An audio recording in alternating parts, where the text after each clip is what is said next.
This rewind brought to you by shirts. Shirts! I have them now.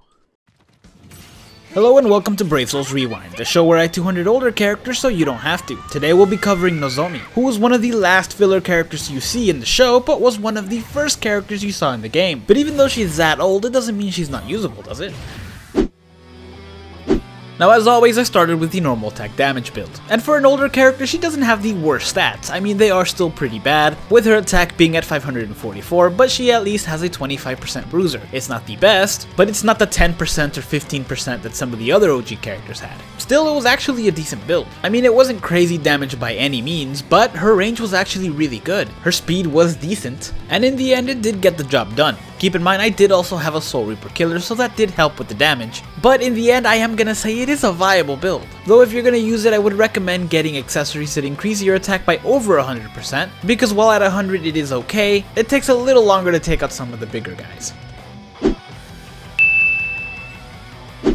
Next up was the strong attack damage build, and Nozomi's SP is a little higher than her attack, at 593, plus she's got a plus 30 berserker, so the damage was actually there, especially for her strong attack 2. Granted, her strong attack 3 did do the most damage, but her strong attack 2 had the better range, and it was faster to activate, not to mention it comes back quicker. Still, despite all this, it was not a viable build. I mean, the damage was there like I said, but her strong attack 1 and strong attack 3's range was pretty bad and it was very easy to miss with them. And if you miss with a strong attack 1, it's not that big of a deal since it comes back rather quickly, but the strong attack 3 is kind of a big loss. So while taking this build on a mission may actually get the job done, it's gonna take you a lot longer if you don't aim correctly, seeing as her strong attack 2 is really the only good one.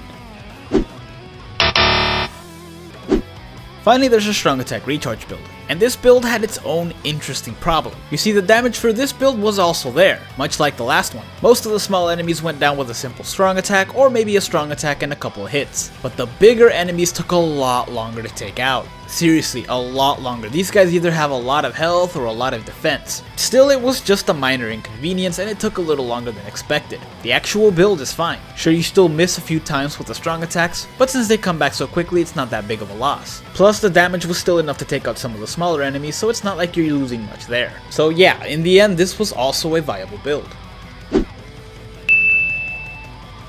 So there you have it. While this character isn't the best character by any means, she is still somewhat usable, though I wouldn't use her in anything too complicated and just stick to 5-star raids. She might even be able to take out some rooms in Senkaimon if you use her correctly. And who knows, maybe you'll be able to use her in some tougher stuff when she gets resurrected. What is going to happen? Bakudou no 62! Kappo Rankan!